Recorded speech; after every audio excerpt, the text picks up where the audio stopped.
Imagine this. You're walking through a dense forest. Each step crackles underfoot as the trees seem to lean in, pressing their ancient secrets against your skin. In the distance, a cabin comes into view. And in that cabin, there's a princess. You're told to slay her. No explanation, no context, just the command. Would you do it? Could you do it? And who's really telling you what to do here? This is the premise of Slay the Princess, a game that both invites and unravels your perception. Welcome back to the Point and Quest podcast, where we delve into the intricate narratives and mechanics of point-and-click and story-driven games. I'm your host, Pixelated Linz, and today we're exploring the voices, the symbolism, and the deeply human experience embedded in its narrative.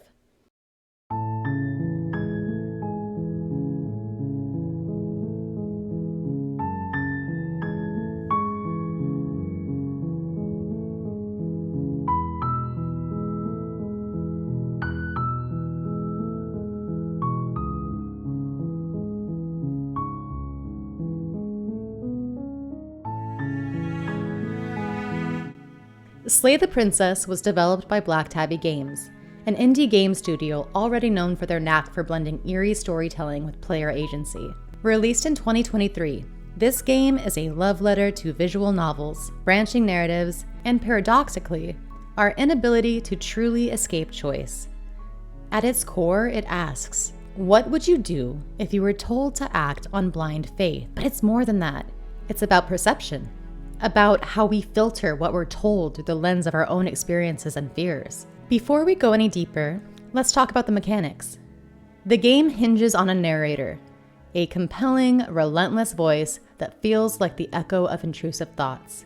If you, like me, live with OCD, this narrator's cadence and persistence may feel unsettlingly familiar. Okay, let's pause here. The narrator. They're not just this voice guiding you. They're a mirror, a projection of your anxieties, doubts, and compulsions. The narrator pushes you, questions you, and challenges your every move.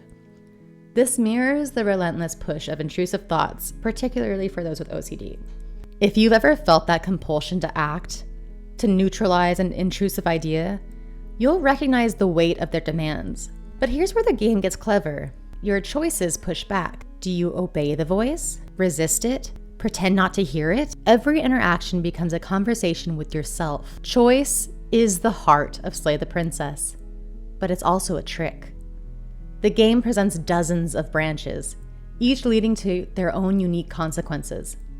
But the farther you go, the more you realize you're still in the same cabin with the same princess. The illusion of choice mirrors the societal constructs we live within. Are we really free? Or are we just rearranging the same pieces in a different pattern? There's something haunting in willful ignorance, in choosing not to confront a truth, even when it's staring you straight in the face. The game thrives on this tension. Every what if, but, and maybe is both a lifeline and a trap, keeping you in the loop. It's not unlike looking in the mirror and deciding consciously or unconsciously which parts of yourself you want to see today and which you'll ignore. The princess. She's not just a character, she's a symbol, and her many forms reflect facets of the player's perception. One moment, she's charming, vulnerable, relatable. The next, she's terrifying, monstrous, and manipulative. Each face she wears forces you to reevaluate your choices. Do you trust her? Pity her? Fear her? It's a masterclass in shifting perception. And then, there are her voices. From the empathetic and soft-spoken to the sharp and menacing. The voice acting here does more than bring her to life. It gives texture to her many identities. The princess could be anyone, your friend, your lover, your fear, your guilt. It's this duality that makes her so unnerving. She's everything and nothing all at once.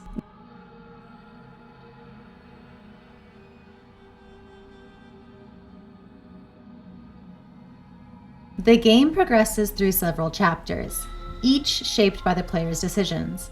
Depending on your choices, you encounter different versions of the princess and endings that reflect your moral path. The story is a labyrinth of perspectives, offering horror, tragedy, and redemption.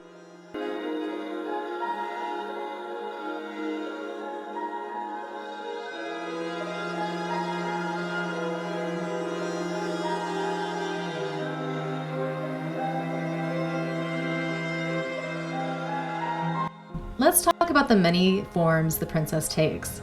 Each version is tied to the choice you make, shaping how you see her and how the narrator influences your perception. These forms aren't just visual changes, they're symbolic of fear, control, empathy, and manipulation. The damsel. This is the princess at her most vulnerable. She appears kind, frightened, and in need of protection. But is her innocence genuine, or a carefully constructed facade? The beast, primal and terrifying. The beast embodies raw, animalistic fear. She is driven by rage and survival instincts, a reflection of the narrator's warnings come to life. The nightmare. The princess in this form becomes a suffocating, oppressive entity. She embodies the weight of dread and inevitable doom, overwhelming both the player and narrator with her presence. The stranger. This version is deeply unsettling. The princess is disjointed and unknowable, embodying the uncanny. She's a representation of fear of the unfamiliar, a reflection of both mistrust and curiosity. The specter. The princess takes on a ghostly, sorrowful form. She's distant, haunting, and melancholic, symbolizing regret and unresolved trauma. Her presence lingers like a half-remembered dream. The Fury. As the Fury, the princess becomes pure wrath. She has unrestrained power, representing fear of confrontation, anger, and retribution.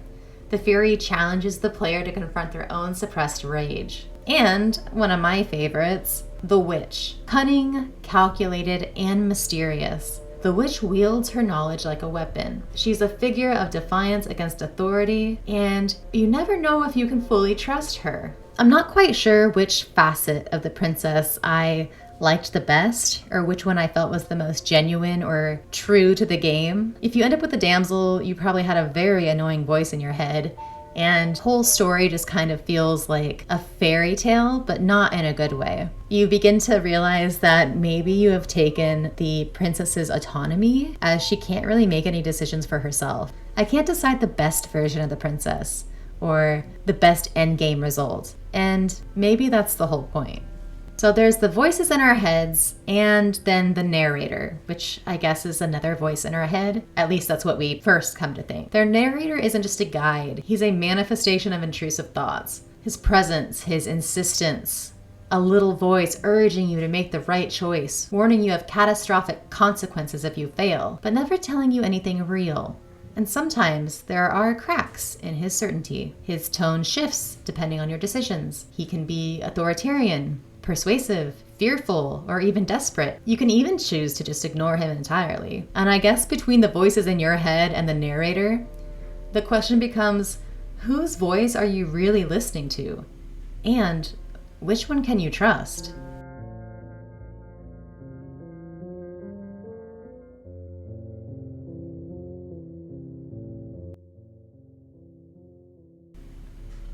Now let's talk about the different endings. The game offers many significant endings shaped by your decisions.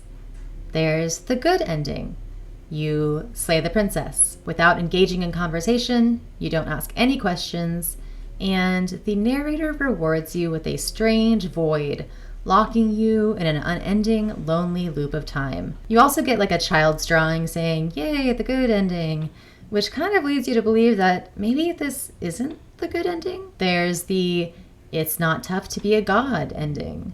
You and the princess rediscover your shared divine origin story and merge, completing each other to reclaim godhood.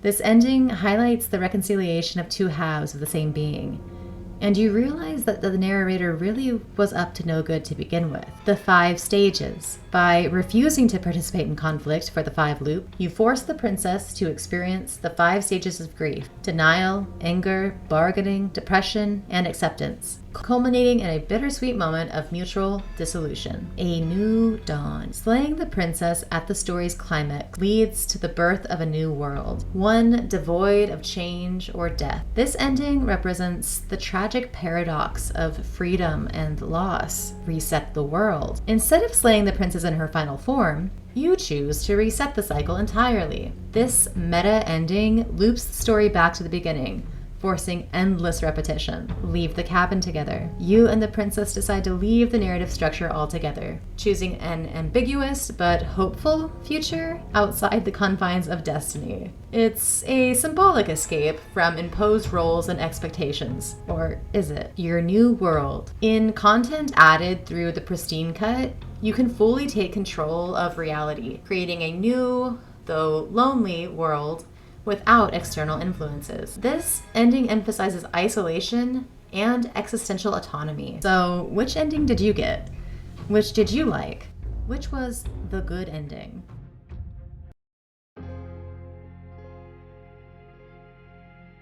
Beyond its immediate narrative, Slay the Princess touches on elements of body horror, cosmic horror, and existentialism. The ever-changing nature of the princess and the world suggests forces beyond human comprehension, evoking a sense of insignificance and dread. The game challenges players to grapple with existential questions. What defines identity? How do our perceptions shape reality? And can we ever truly know another person? These themes add depth, encouraging players to reflect on their own beliefs and experiences. Slay the Princess offers multiple endings, each reflecting the player's choices and moral compass. Some conclusions are tragic, others offer a glimmer of hope, and some completely defy conventional narrative structures. I played this game for hours, and I'm not convinced that I've seen all the endings. One particularly poignant ending involves choosing to trust the princess, defying all the narrator's warnings. This decision leads to a sense of liberation, challenging the player's understanding of trust, agency, and the nature of evil. Each of these endings isn't just a resolution. It's a lens through which we view the player's psyche. They explore guilt, accountability, and what it means to truly let go or hold on too tightly. By saving the princess, do we take away her agency? By slaying her, are we taking away ours?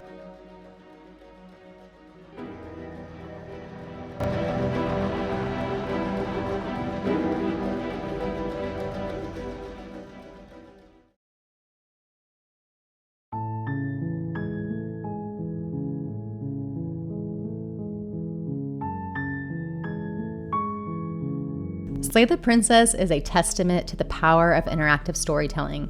It challenges players to confront their own assumptions, question authority, and reflect on the nature of choice and consequence. For those of us familiar with the struggle of intrusive thoughts, the game offers a unique lens through which to explore these experiences. In the end, Slay the Princess is not just a game about choices. It's a game about perception, about the stories we're told and the ones we tell ourselves.